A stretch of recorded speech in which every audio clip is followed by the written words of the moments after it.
사도행전 9장 43절입니다.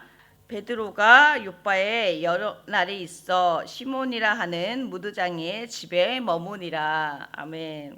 또 제목은 베드로는 왜 무두장의 집에 머물렀는가 라는 제목으로 제가 하나님 말씀을 전하려고 합니다. 말씀이 간단하죠. 여기 나오면 베드로가 나오고 요바 그리고 시몬이라 하는 무두장이가 나옵니다. 오늘 이 말씀을 제가 전하기 원하는 것은 지난주 화요일에 혹시 설교 기억나시나요? 지난주 화요일 설교는 사도행전 9장 32절에서 43절에 있는 말씀을 가지고 제가 여러분과 함께 하나님의 말씀을 같이 나누었습니다. 혹시 제목을 기억하시는 분 계신가요? 제목은 베드로의 기적으로 믿음과 삶을 배우다라로 제가 말씀을 전해드렸습니다. 베드로가 두 가지 기적을 행했다고 했는데 혹시 어떤 기적인지 기억나시나요? 아시는지 알고 첫 번째 기적은 루다에서 애니아라고 하는 중풍병자를 고쳤고, 두 번째 기적은 죽었던 여제자 다비다라는 여자를 살리는 기적을 베드로가 행했습니다.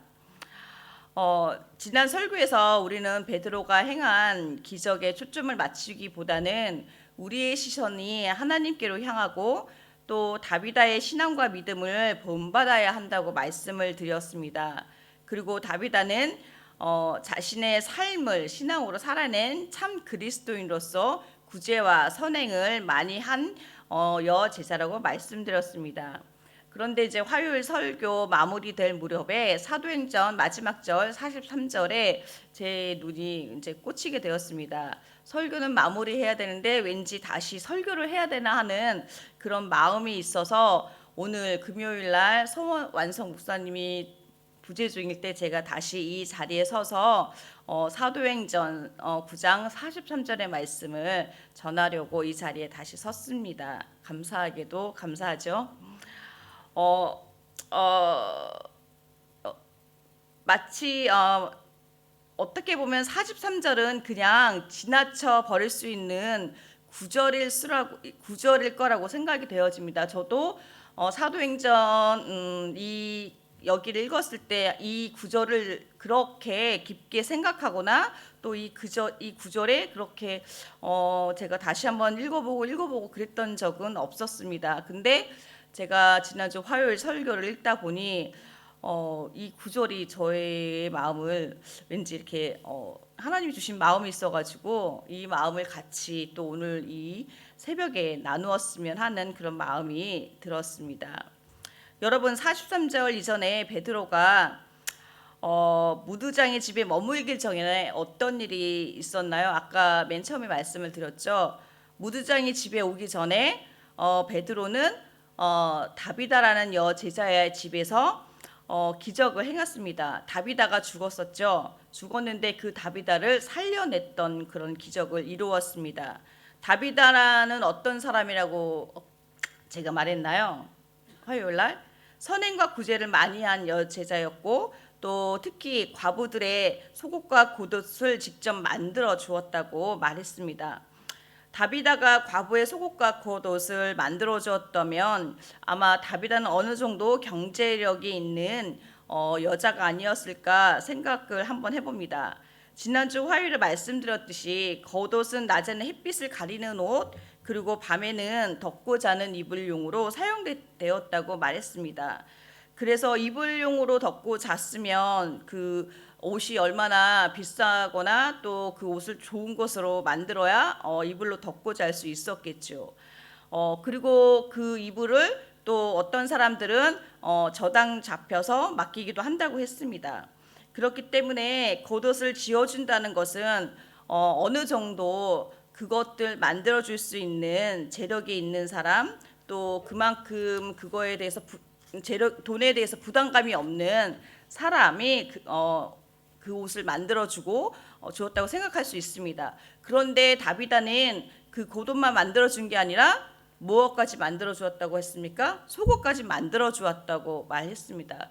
그러니까 겉옷과 속옷을 만들어 주었을 정도였으면 다비다는 어느 정도 경제력이 있어서 돈에 대한 구애가 없었던 사람일 거라고 생각이 되어집니다. 이런 재력이 있는 여인이 죽었다가 다시 살아났다면 그런 다비다가 베드로에게 가만히 있었을까요? 분명 다비다는 베드로가 자신의 집에 머물 수 있게 아마 배려도 했을지도 모릅니다. 그리고 또 이왕 이렇게 욥바에 며칠 머물 거라면 당연히 다비다의 집에 머물러야 하지 않을까라고 생각할 수도 있었겠죠. 다비다도 죽었던 자신을 살려준 사람이 베드로라면, 그리고 어차피 베드로가 욥바에 며칠 머물 거라면 다비다도 자신의 집에 머무르라고 말을 했을 것 같습니다. 분명 다비다는 베드로를 자신의 집에 머물기를 청했을 것입니다. 다비다가 베드로를 자신의 집에 머물기를 요청했다면 왜 베드로는 그 요청을 받아들이지 않고 시몬이라는 무두장의 집에서 머무르고 했을까요? 물론 다비다가 베드로를 자신의 집에 머물기를 요청했는지는 알 수는 없지만 그냥 상식적으로 생각해 보면 당연히 있을 법한 내용이라고 저는 생각되어집니다. 아니, 다비다가 베드로에게 자신의 집에 머물라고 요청하지 않았어도 반대로 베드로가 다비다에게 며칠 머물 수 있게 해달라고 요청할 수도 있었겠죠. 다비다가 요청을 했건 아니면 베드로가 요청을 했건 두 가지 상황은 모두 베드로가 다비다의 집에 머물기에 필요 충분한 조건이었다는 것입니다. 그런데 왜 베드로는 다비다의 집에 머물지 않고 무두장의 집에 머물렀을까요? 그 이유를 저는 두 가지로 생각해 보았습니다. 첫 번째로 그것은 베드로의 겸손함을 볼 수 있습니다. 베드로는 기적을 통해서 자신이 드러나는 것을 원치 않았던 것 같습니다. 만약 다비다의 집에 머물렀다면 많은 사람들이 베드로를 찾아왔을 것입니다. 그리고 그곳을 찾아온 사람들이 베드로를 칭찬하며 높였을지도 모릅니다. 베드로는 그 기적이 자기 자신이 행한 것이 아니라 전적으로 보혜사 성령님이 행하신 것을 알았기 때문에 겸허히 자기 자신을 낮추기 위해 다비다 집에 머물지 않았다는 것입니다. 그 기적을 행하신 분은 오직 성령님으로 오신 예수 그리스도가 행한 것임을 베드로는 알고 있었기 때문에 자신은 조용히 그 자리를 떠난 것이죠. 즉 오직 예수만이 그곳에서 높임을 받으셔야 할 분임을 인정한 겸손한 태도를 보였다는 것입니다. 여러분의 삶 가운데서도 여러분 자신이 드러날 수 있는 어떠한 그런 일에서 여러분이 드러나는 것이 아니라 오직 예수 그리스도만이 여러분의 삶에 드러나기를 축복합니다. 두 번째로 베드로는 영혼을 향한 긍휼함이 있었습니다. 예수님의 복음으로 꽉 차 있던 베드로는 예수님이 누구이시며 예수님의 사랑을 무두장이에게 전하고 싶었기 때문에 무두장이의 집에 머물렀습니다. 여러분, 무두장이가 어떤 사람인 줄 아십니까? 아시는 분? 무두장이는 죽은 짐승의 가죽을 다루고 가공하는 일을 하는 사람을 말합니다. 즉 죽은 짐승 가죽을 벗겨 천막 같은 생활용품을 만드는 사람입니다. 가죽을 만들어 파는 사람이죠. 무두장이는 천대를 받는 직업이었고 부정하다 하여 유대인들은 그들과 상종치 않았습니다. 그래서 사람들은 무두장이와 가까이 지내지 않는 소위 사람들로부터 따돌림을 받았습니다. 그는 가난해서 무시도 받았고 아무도 상대해주지 않는 외로운 사람이었습니다. 오늘날로 말하자면 사람들이 왕따를 시킨 것이죠. 그런 사람을 베드로는 직접 자신의 발로 찾아가 위로자가 되어 주었다는 것이죠. 다비다와 무두장의 집을 비교해 본다면 어디가 더 편하고 좋을까요? 당연히 다비다의 집이 훨씬 더 좋지 않았을까요? 반대로 무두장의 집은 짐승을 죽여 가죽을 만들어야 했기 때문에 집안 환경도 그리 깨끗하지 않았을 것이며 동물의 가죽 냄새가 그 집안을 진동했을 것입니다. 아무도 찾아주지 않는 무두장의 집에 그것도 하루가 아니라 베드로가 며칠씩 머물 거라고는 무두장이는 아마 생각지도 못했을 것입니다. 무두장이는 베드로가 자신의 집에 온다는 것만으로 아마 놀랐을 거예요. 무두장이는 베드로가 어떤 사람인지 벌써 이미 알고 있었겠죠. 베드로가 사람을 살리고 고치고 놀라운 기적을 행한 것을 무두장이가 몰랐을까요? 당연히 알았을 것입니다. 아마도 무두장이는 베드로가 자신의 집에 온다는 것이 믿기지 않았을 것입니다. 그것도 자신의 집에 며칠씩 머문다는 사실은 그의 인생에서 아마도 큰 사건이었을 것입니다. 여러분, 만약에 여러분 집에 호주의 대통령이 여러분 집을 찾아온다고 생각해 보십시오. 대통령이 우리 집에 온다면 그건 가문의 영광 아닙니까? 아마 이와 비슷하지 않았을까요? 무두장이도 베드로가 자신과 함께 며칠 있다는 사실이 그의 인생에서 큰 놀라운 일이었을 뿐만 아니라 아마도 그의 가문의 아마 큰 영광으로 생각했을 것입니다. 베드로가 무두장이 집에 머물렀다는 것은 무두장이에게는 어떤 의미 있는 사건일까요? 베드로는 무두장이에게 예수님의 복음을 전했습니다. 이것은 베드로가 예수님의 사랑을 그의 몸으로 몸소 실천하며 보여준 사건입니다. 그 잃어버린 영혼을 향한 하나님 아버지의 마음으로 무두장이를 품은 것입니다. 유대인의 법으로는 감히 상대조차 할 수 없는 일을 예수님의 복음의 법으로 가능케 했습니다. 그것이 예수님의 복음의 능력인 줄 믿습니다. 유대인의 법 관습이라면 무두장이는 구원받을 수 없는 자입니다. 그러나 베드로는 사람의 법이 아닌 하나님의 법으로, 하나님의 사랑으로, 예수님의 사랑으로 무두장이를 품었다는 것입니다.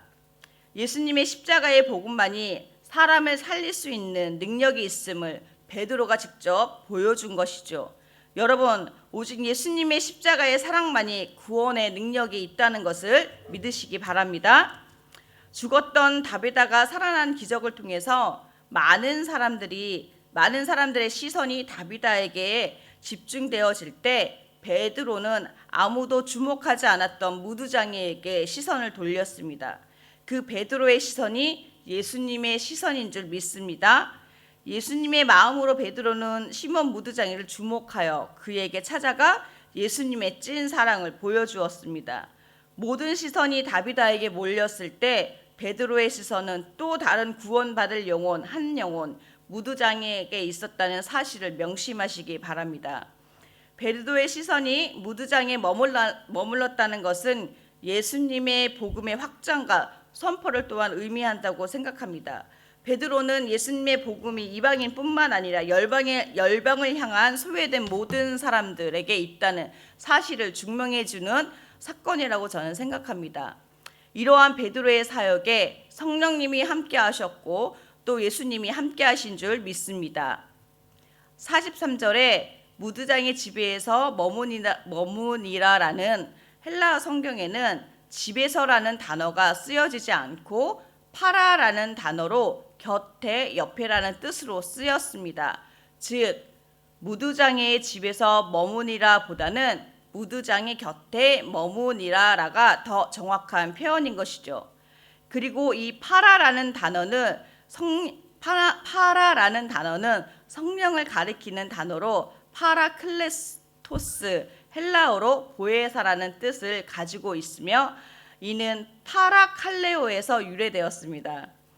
파라클레오스의 파라는 곁에서, 클레토스는 위로하다, 격려하다라는 의미를 나타내는데 우리의 곁에서 위로하시는 분, 격려하시는 분, 즉 보혜사, 성령님의 의미를 나타낸다고 할 수 있습니다. 예수님이 승천하시면서 보혜사 성령님을 보내주신다는 약속대로 베드로는 마가다락방에서 성령님 체험 후 그분이 어떤 분이신지 정확하게 알고 있었고 베드로는 성령님의 인도에 따라 무두장에게로 간 것이죠. 모든 사람들이 다비다에게 집중되었을 때 베드로는 아무도 관심을 주지 않았던 시몬 무두장이에게 예수님의 사랑으로 품어 주었다는 사실을 오늘 여러분 기억하시기 바랍니다. 여러분이 아무도 관심 가지지 않는 사람들을 예수님의 사랑으로 품으시기를 축복합니다. 복음은 모든 사람들을 위한 것이고 또 그리고 소외되고 아무도 돌보지 않는 자의 복음인 줄 믿습니다. 베드로가 기적을 행한 곳이 성령님이 함께 하셨듯이 무드장이에게도 함께 하신 분이 성령님인 줄 믿습니다. 성령님은 어디든 함께 하시는 분인 줄 믿으시기 바랍니다. 오늘날 우리와 함께 하시는 성령님을 믿으십니까? 성령님이 우리와 함께 하시면 우리도 베드로처럼 어디든 가서 예수님의 사랑을 전하기를 축복드립니다. 지금 여러분 주위에 소외되고 있는 분들이 있습니까? 혹시 오늘 말씀을 듣고 생각나는 사람들이 있다면 그분들을 찾아가 보십시오. 그리고 만약 그분들이 예수님을 믿지 않는 분들이라면 오늘 이 시간 기도하며 예수님의 복음을 또 전하게 해달라고 기도하시기 바랍니다. 또는 예수님을 인격적으로 만나지 못했 분들이 있다면 그분들을 위해서도 기도하시면 좋겠습니다. 베드로가 무드장이를 만나 전했던 예수님이 오늘 나를 만나 주기를 또 여러분이 만나 주기를 축복하며 기도합니다.